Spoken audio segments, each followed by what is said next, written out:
The last time I was talking to you about coming awake, from that sleep, and becoming fully persuaded about the existence of the realm of the spirit and how all of this connects to your purpose. And I'm going to continue that journey.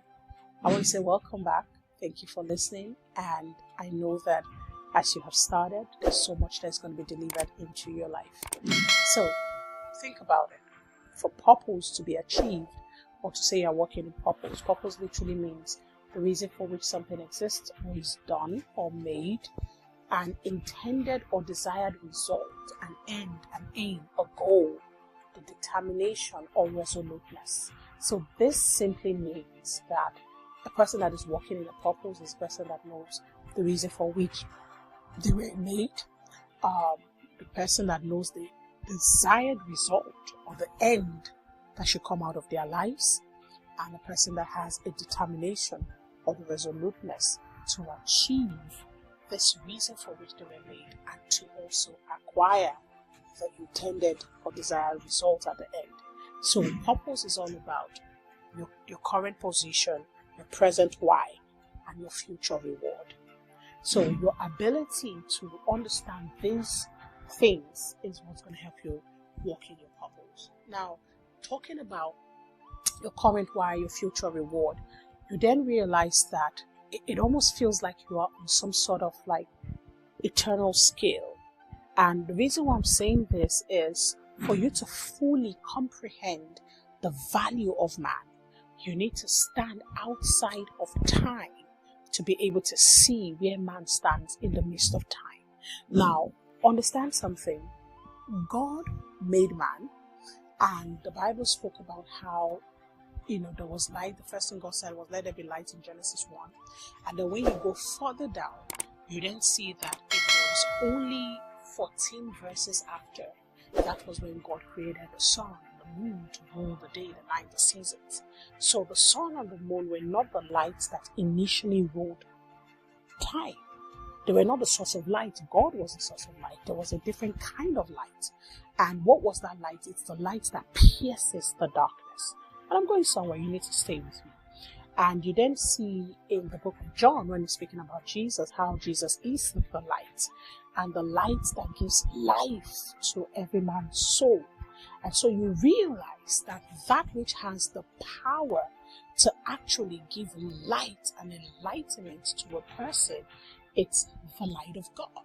And how did it come? It came when God said, when he spoke his word.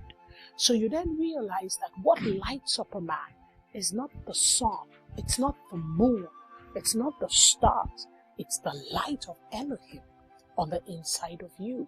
Now, going forward, God placed his spirit on your inside. He placed his life on the inside of you. This light giver placed himself on the inside of you. So you are not just a light of the world. You are wired in light, wired by light, conceived by light. You carry the seed of light on the inside of you. And this light is not controlled by human seasons, because this light existed before the sun and the moon was set. This is the reason why you shouldn't let anybody who is reading the sun or the moon to tell you what your destiny is. Because what you carry or who you carry on the inside of you is bigger than the sun and the moon.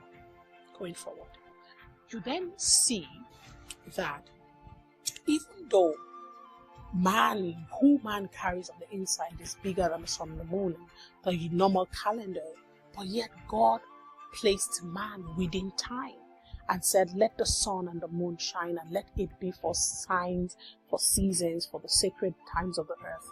So that even though we are eternal beings, yet we are bound by earthly times. You are an eternal being bound by earthly timing.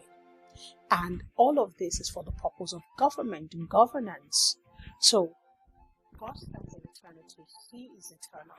He creates this clay vessel that is connected to the earth, and he puts his eternal spirit on the inside of him, but locks him within the construct of time, so that within time, man can live out this eternal purpose of God that is meant to manifest on the earth.